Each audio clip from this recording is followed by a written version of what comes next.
Ladies and gentlemen, please welcome the coaches and judges to the field of play. Bitte, meine Damen und Herren, begrüßen Sie die Trainer und die KampfrichterInnen auf der Wettkampffläche.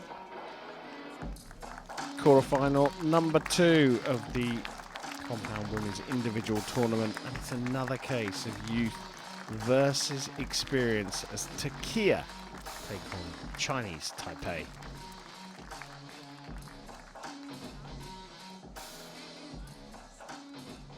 And now, please welcome the athletes to the field of play for the Compound Women Quarterfinal Matchup number 2. Es ist das zweite Viertelfinale der Compound-Damen und hier kommen die Athletinnen.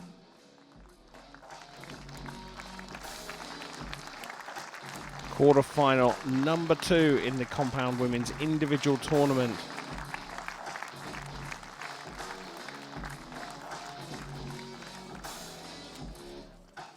It's another case of youth versus experience, and Europe versus Asia. Time to go to the shooting line. On target number 1, representing Turkey. Auf Scheibe Nummer 1 für die Türkei.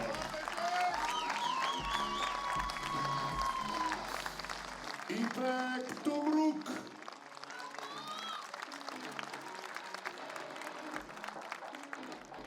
On target number 2, representing Chinese Taipei. Auf Scheibe Nummer 2 für chinesisches Taipei.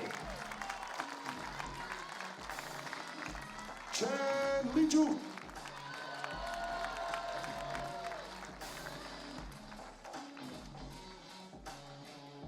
The line judge for this matchup is Die Kampfrichterin für dieses Match ist Katerina Konchalova.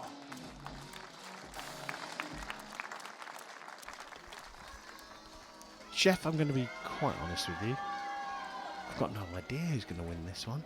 This is a bit of a wild card indeed, but we have seen a little bit of Tomruk shooting this season, and she was very convincing in those times that we saw her, whereas we haven't seen that much of Chen yet. Although she has attended the Summer Olympics as a recurve archer in 2004, so she has some experience on her side as well. It's a little bit selfish, isn't it? Doing recurve and compound and being this good. Chen Li Ju from Chinese Taipei to get the match underway.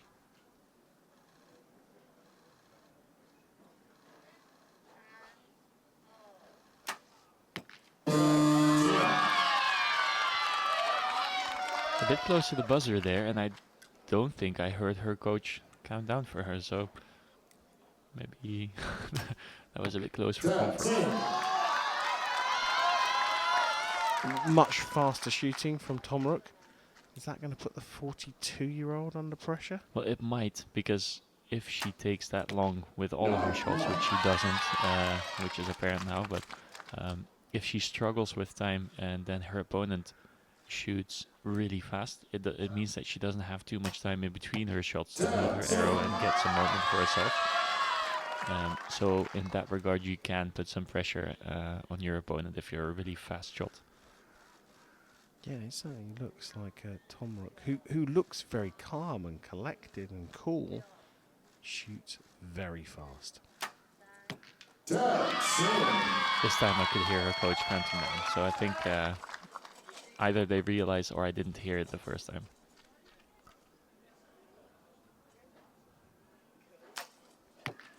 Nine. Well, they've ended up with the same score after the first 3 arrows, so nothing between them just yet, despite the fast shooting Ipek Tomruk. Securing 29 points after that initial end, and it is yet another, Misha, tale of age versus experience, or rather age and experience versus youth, as Chen Li Ju has a similar background to Sophie Dodemont in the sense that they've been around for 2 decades plus. So what I find interesting in these Elite 8 is that this is so far the second former recurve archer, former Olympic recurve archer that we've seen, and this has also been very windy World Championships. So I'm wondering, could there maybe be a connection to having shot recurve before and then shooting compound after and being good at shooting in the wind? Is there maybe something in that, or am I just speculating again? Shorter distance though, isn't it? The compound discipline, 50 meters rather than 70 as we look at the fans from Chinese Taipei, a bunch of athletes amongst them. How much does the wind really affect compound arrow at 50 meters, and given the fact it's got the mechanical aids? So the arrow will be less affected by wind compared to the recurve shooters, but what does affect compound shooters more than recurve shooters is their aiming when there's wind on the bow, because you have the let off from the cams, the pulleys that you can see on either end of the bow. So because you have that let off, you only have like a quarter or maybe a third of the draw weight left, which means that you don't have as much tension on your bow arm. You don't have as much muscle tension, typically speaking, and that also means that you're blown around a bit easier. The let off will also mean that if there's going to be wind pushing your stabilizer, there's more chance of torque in your bow. So in that regard, wind is kind of more difficult when you're shooting compound.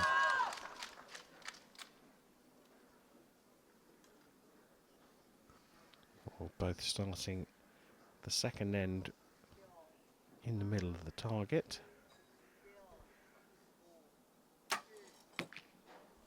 There's a little bit of a dip there. A dip meaning a bit of a loss of tension, and then her bow arm kind of dropped a little bit, which is also one of the things that is more prone to happen with a compound bow than with a recurve bow, because if you lose a little bit of tension with a recurve bow, you still have 99%, let's say, whereas with a compound bow, if you're pulling against that wall, against the draw stop, and then you lose a little bit of tension, it can be a couple of pounds suddenly, and that will make your bow arm drop quite significantly. Taking the opportunity there to take the lead, although we have got a measure coming up for Chen Li Ju from Chinese Taipei.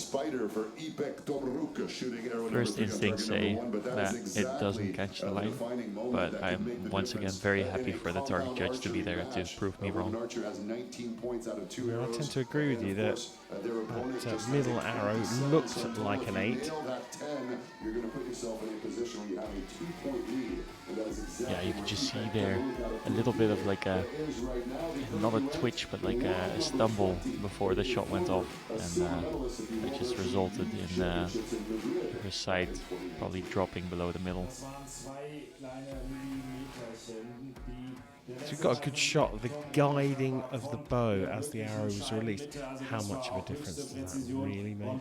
Well, typically the guiding of the bow is not necessarily the thing that makes a difference, but it's more a result of you trying to guide your sight while there's still tension on the bow. And then when the shot goes off and the arrow leaves the bow, the tension is removed from the situation, and then you're able to suddenly move your bow quite a lot. So typically it's just a bit of instinct and what happens when the tension gets removed from the situation.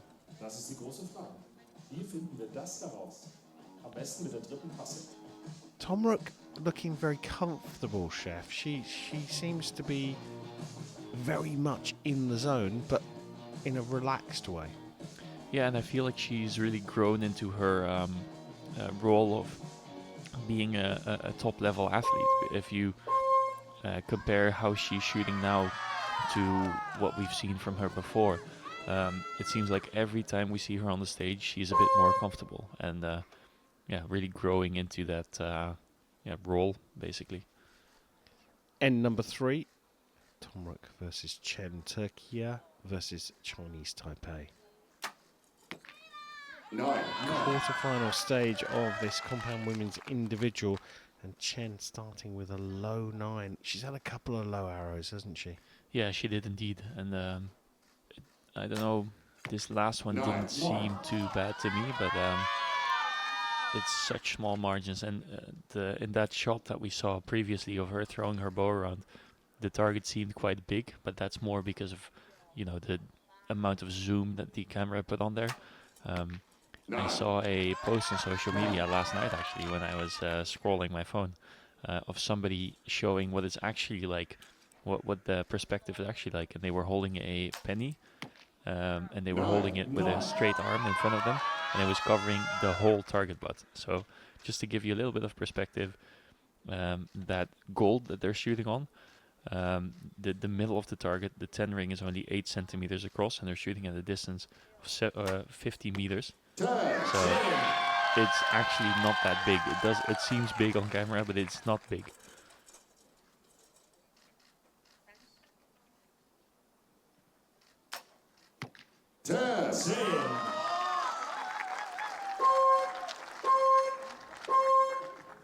Well, there it is. Both archers answering to each other's arrow It's actually values. quite a close match for That's 28 how it apiece. We're gonna seems to carry be on going. I mean, the gap between the two. Ipek just Tomruk, watching the 86 match, to 85 for it Chen Li feels Ju, like only 1 point Tomruk behind. is in control of Now the would be a match, good time, but it's Misha, only a to 1 point hand it over difference, to so our anything friends can here in still happen. attendance and see who And we have just in to support clarify on target that 1, 1 ladies point and difference, gentlemen, in of fact, the Ipek 8 in the Tomruk. previous end was marked up And to what a about 9. on target 2? So it was Do we have any 58-57 fans coming in, attendance who are here and to that's why cheer we've still on got for this 1 Chinese point gap Taipei, rather Chen than Li 2 Ju.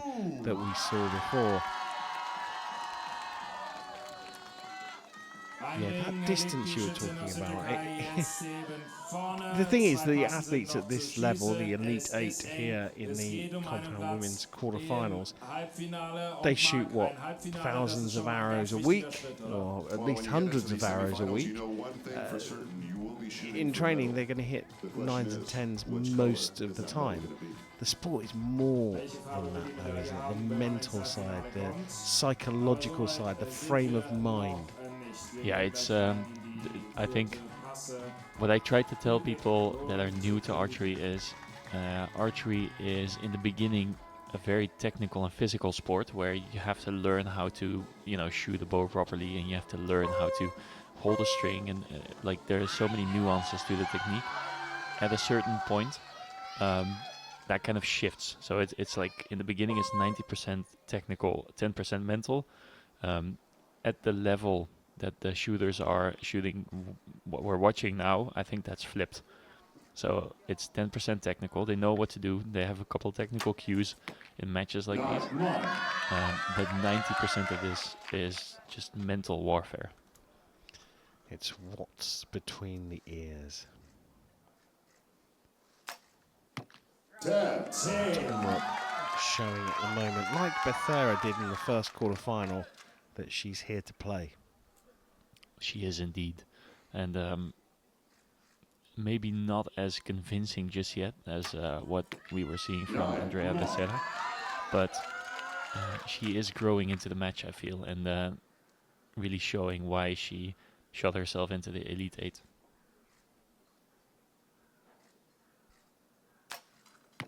I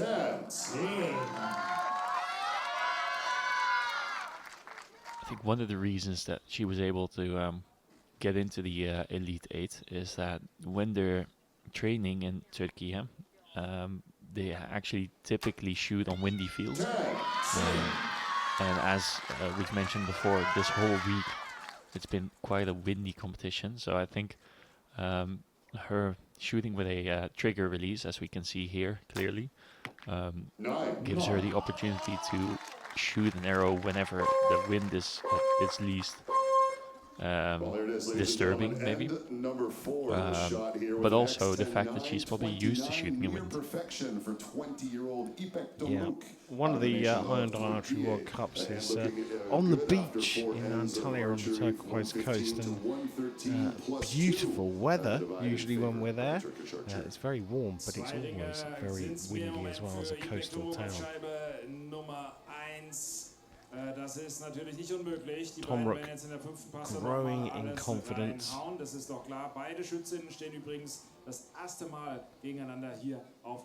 Quietly confident.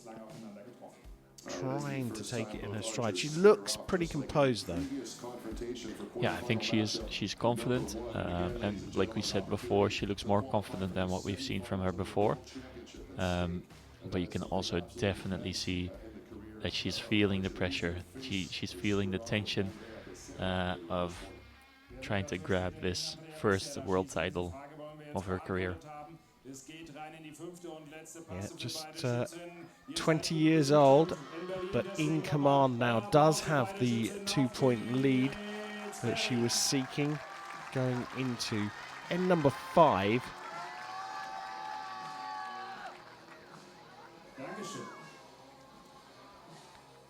Chinese Taipei supporters, teammates looking a little concerned. Chen Li Ju to shoot first in this final end.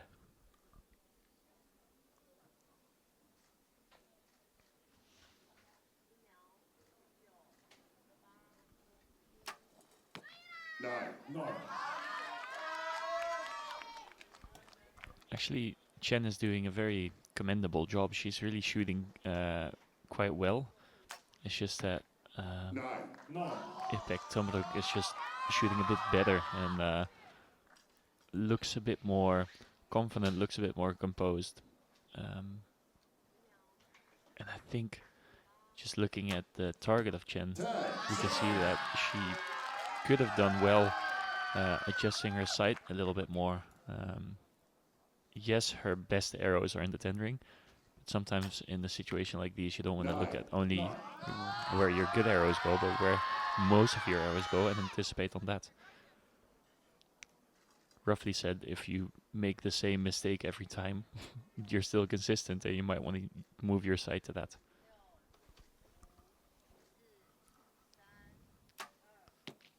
Slightly longer hold for Chen for her last arrow. Another 28 for her. As you can see, Tomruk, a little bit of nerves there. A little bit shaky. But she, well, potentially clips the 10, but marked as a 9 and a 1-point win provisionally for Ipek Tomruk. Representing Turkey, Ipek Tomruk winning 143 to 141. I think if Ipek wants to have a bit of a chance in the semi-finals and the final fours that she's going to shoot against Andrea Becerra, she will need to shoot a whole bunch of more 10s than this if Andrea is going to continue doing what she was just doing. Yeah, like you said, I mean, she looked comfortable in that. She looked confident, quietly confident.